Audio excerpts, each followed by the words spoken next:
नमस्कार दोस्तों, कलयुग के चमत्कार संतों की वाणी में आप सबका स्वागत है। दोस्तों, हमारे चैनल पर चल रही है कार्तिक महात्म्य की कथा।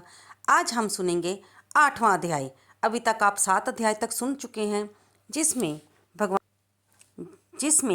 आप सुन चुके हैं कि भक्ति स्वरूप सत्यभामा माता को भगवान श्री कृष्ण सारी बातें बता रहे हैं एक ओर तो, और दूसरी ओर कार्तिक मास के व्रत नियम की महत्ता के बारे में श्री नारद जी भी बता रहे हैं, और एक तरफ श्री सूत जी, शौनक आदि 88,000 ऋषियों को भी ये कथा सुना रहे हैं।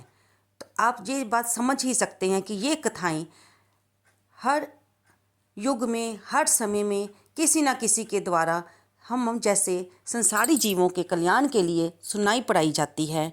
आज भी तो हम मंदिरों में जाकर इन्हीं पुराणों के जरिए ब्राह्मण देव के मुख से, पंडित जी के मुख से या गुरुदेव के श्री मुख से ये कथाएं सुनते हैं और अपने जीवन को सुचारू रूप से चलाने का प्रयत्न करते हैं।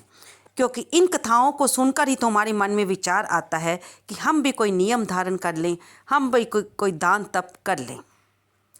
आप सोचिए जरा कि अगर हमारे ऋषि मुनियों ने ये वेद पुराण ना लिखे होते तो हमें ये बातें किससे पता चलती।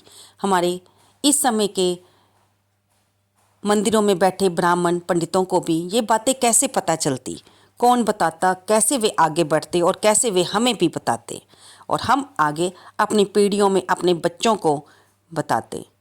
तो ये बातें कथाओं के रूप में, पुराणों में, शास्त्रों के रूप में लिखी गई हैं, जो कि आगे से आगे चलती रहती है। विद्वान पुरुष इन लोग कथाओं को पढ़ते हैं, इन महात्म्यों को पढ़ते हैं, और हम जैसे संसारी लोगों के उद्धार के लिए हमें बताते हैं। आइए अब सुनते हैं 8वां अध्याय। देव ऋषि नारद बोले, हे महाराज, अब मैं कार्तिक व्रतों की उद्यापन विधि संक्षेप में कहता हूँ। कार्तिक के शुक्ल पक्ष की चतुर्दशी के दिन उद्यापन करें। तुलसी के ऊपर मंडप के चारों द्वारों पर मिट्टी के बने पुण्यशील, सुशील, जय और विजय चारों ओर अनेक रंगों से सुशोभित सर्वतोभद्र मंडल चक्र बनावें।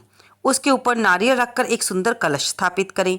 फिर वहाँ भगवान विष्णु की स्थापना करके पूजा करें और चतुर्दशी को भक्ति पूर्वक शांत भाव और सावधानता से उपवास करें।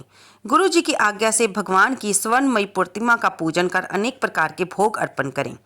रात्रि में जागरण और कीर्तन व प्रातःकाल उठकर नित्य नैमित्तिक कर्म करें।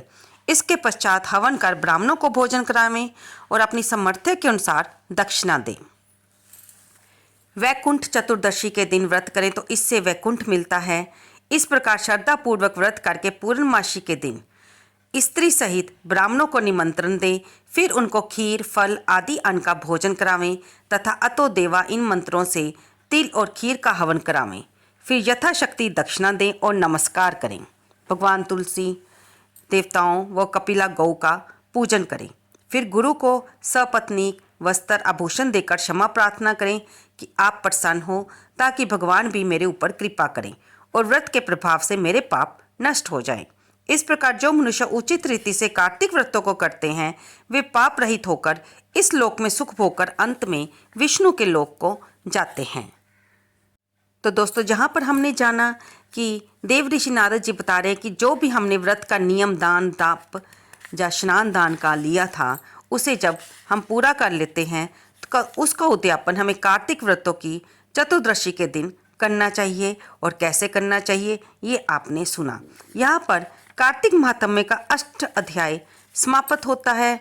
कल हम सुनेंगे 9वां अध्याय, और भगवान इसमें हमें बताएंगे कि किस प्रकार जलंधर की उत्पत्ति हुई, कैसे वो पैदा हुआ और किससे पैदा हुआ, उसके इस दुनिया में आने का कारण क्या था, ये हम जानेंगे।